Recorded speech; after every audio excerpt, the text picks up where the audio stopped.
Welcome to the Abundant Vision Fundraising Podcast. Whether you are a seasoned professional or a first-time fundraiser, we have the advice you need to take your next step toward major gift mastery.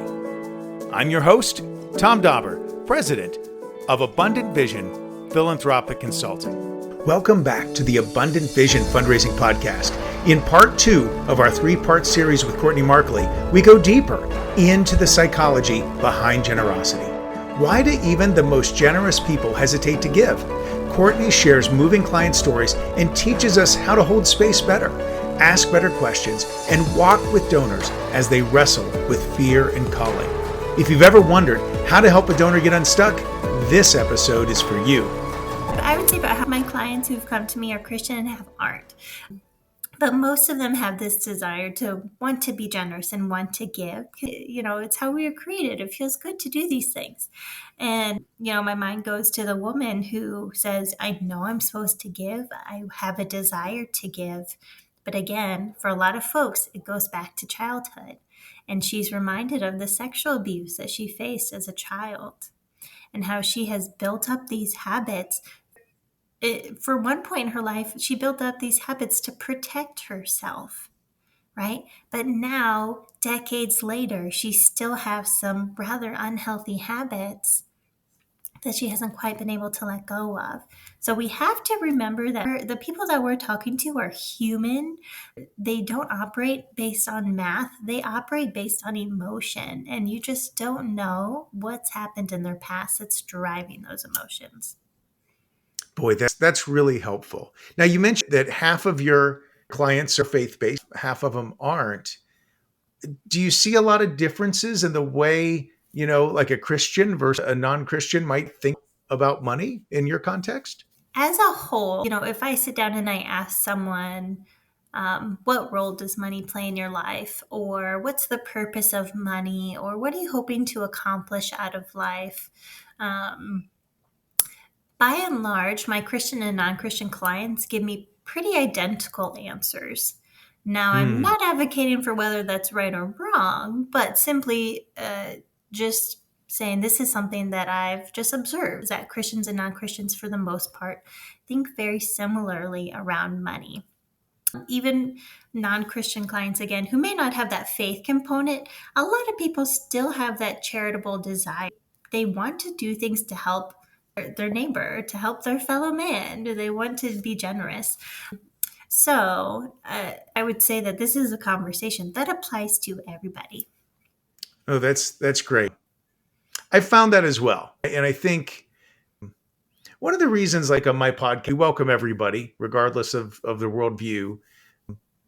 I feel like it's really valuable to have everyone come to the table with as much transparency as to where they're coming from as possible, simply because as fundraisers, that's what we're doing, right? We're approaching people of all stripes, of all faiths, of all backgrounds. And so getting to hear from the person that's coming from a completely different background from you, and even if you don't agree with that background, it's still really helpful because you're going to run into donors with all sorts of backgrounds in the nonprofit world. Oh, absolutely. And that's the thing that's interesting. We go back to just the importance of holding safe spaces. We don't necessarily have to align with the people that we're talking about on every single thing or even validate every single thing, but we can absolutely hold that safe space and be very curious and ask really good questions and say, hey, I know that this is really important to you, and I would just like to learn more about it. What does that mean to you? And regardless, again, of which side of the coin they might be on, we can just be really curious and hold that safe space for people, even if you may not personally abide by those same values or worldviews.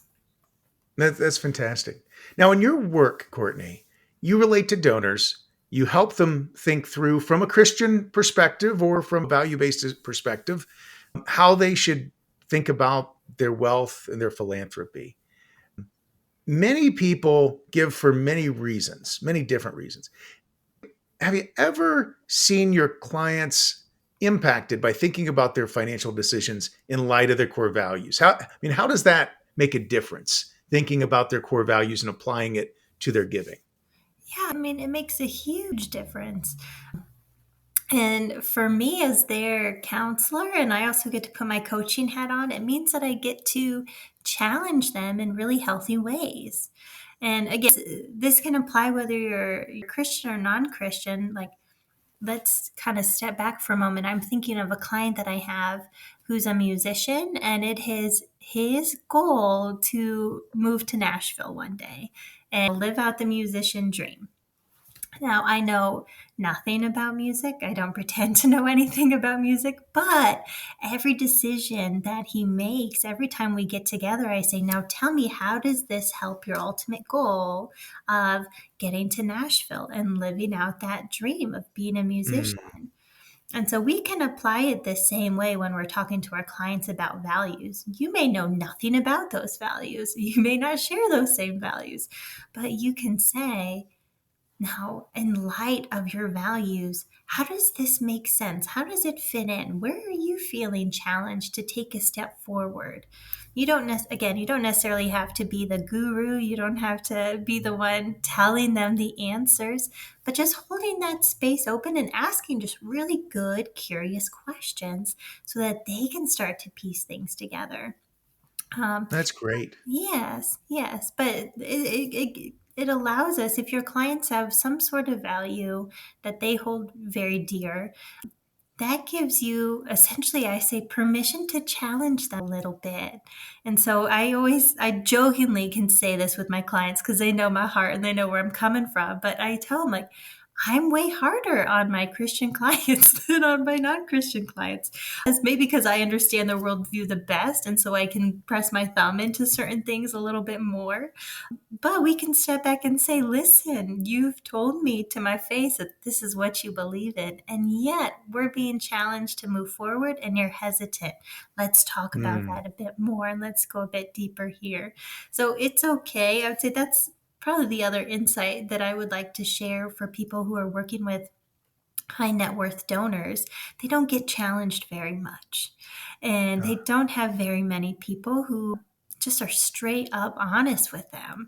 And so I would say it's okay too, once your donors share value with you, ask, hey, is it okay if we lean in here a little bit more? What would it look like to get a healthy challenge in this area so that I could be someone to help you grow and really walk into this value that you have? Oh, that's great. Now, many people aren't comfortable talking about money, much less religion. What challenges do you run into talking through those issues with your clients? Hmm. It's interesting. So, most people who come to the table with me for the first time, they don't know what to expect. They assume we're going to have a conversation that sounds very similar to one that they might have with their financial advisor or their CPA, where it's a lot of math and numbers kind of talk. Tom Dauber here for Abundant Vision Philanthropic Consulting. Fundraising can be hard work, and it can be hard to mentally get into the place you need to be in order to see new opportunities. Everyone struggles with it. We are like the fish in the fishbowl who just can't see the water they're swimming in. That's when having outside expertise comes in handy. For 25 years, I've been helping nonprofits analyze challenges, discover new ways forward, and develop clear plans that lead to greater fundraising revenues.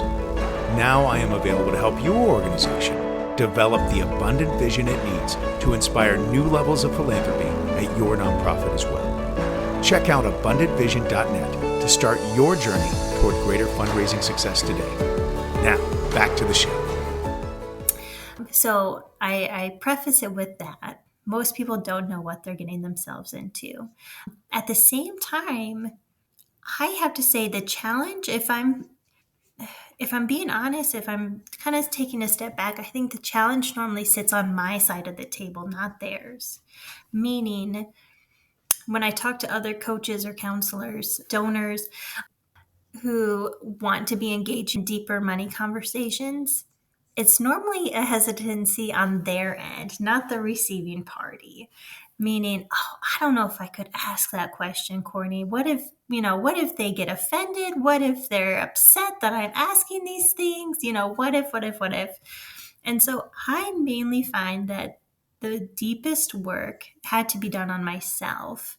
But clients specifically are normally very pleasantly surprised when they're engaging in financial counseling.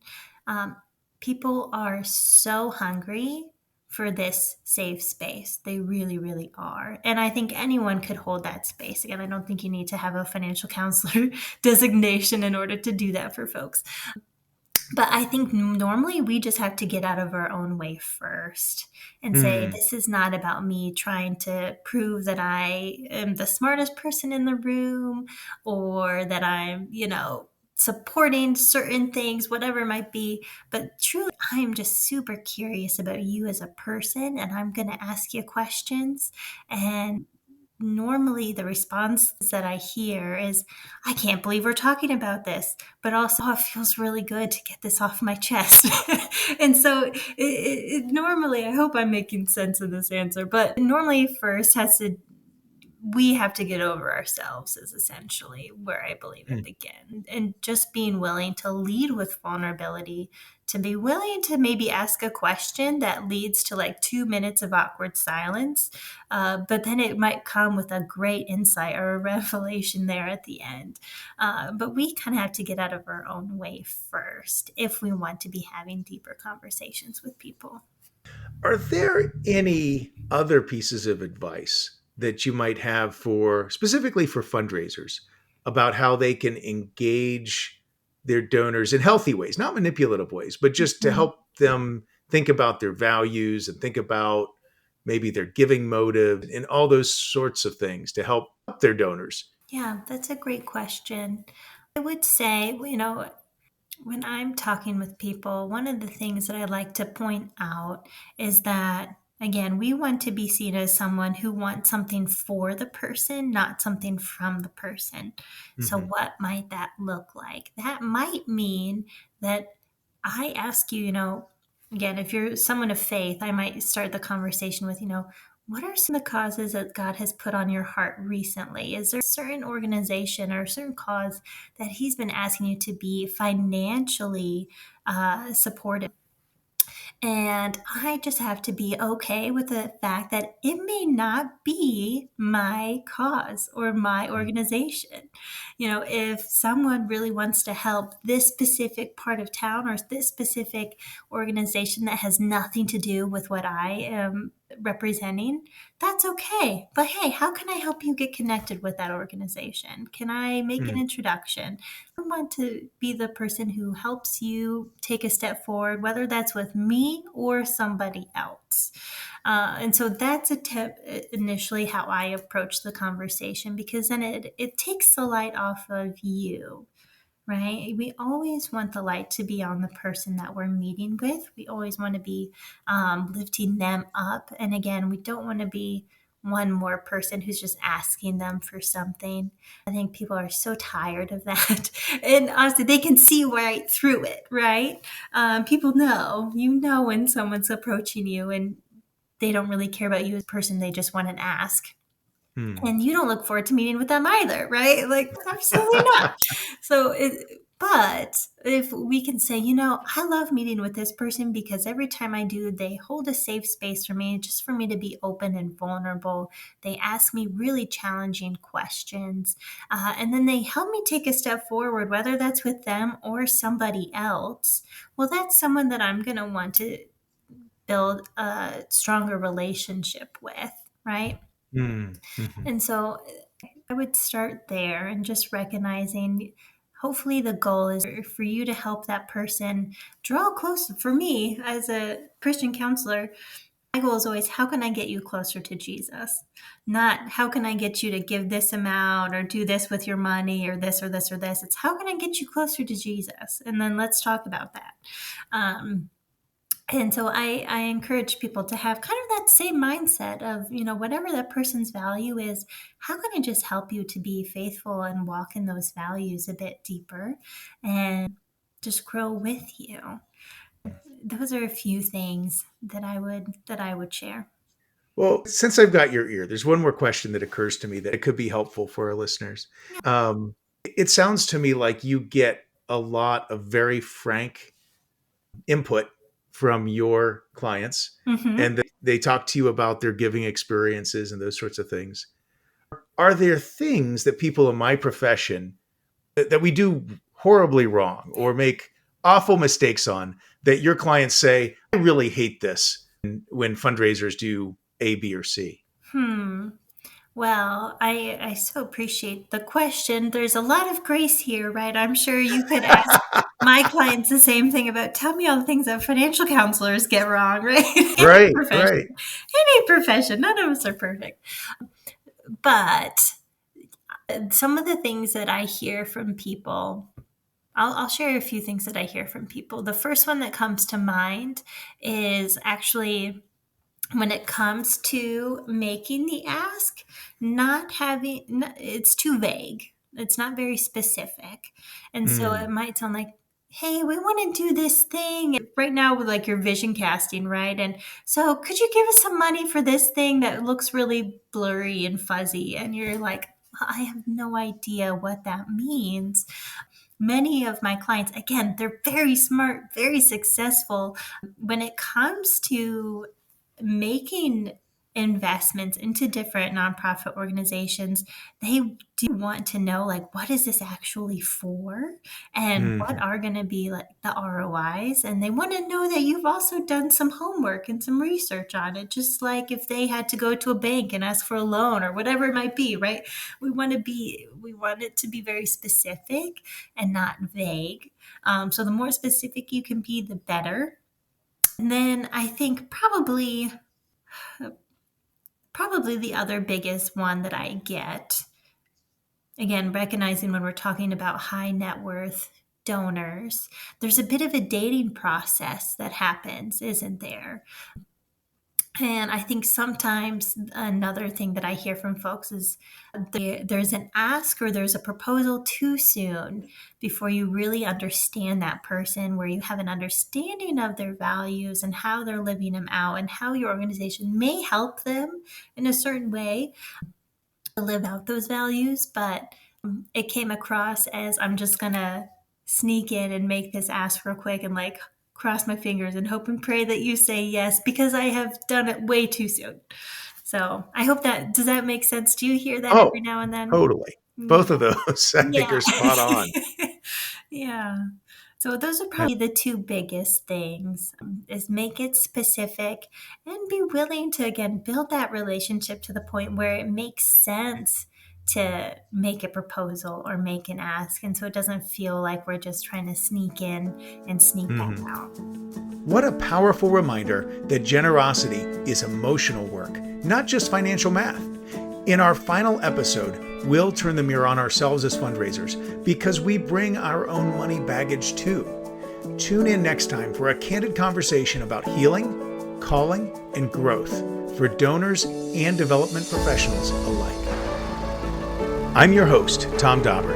Thank you for joining me as we journey together towards major gift mastery on the Abundant Vision Fundraising Podcast.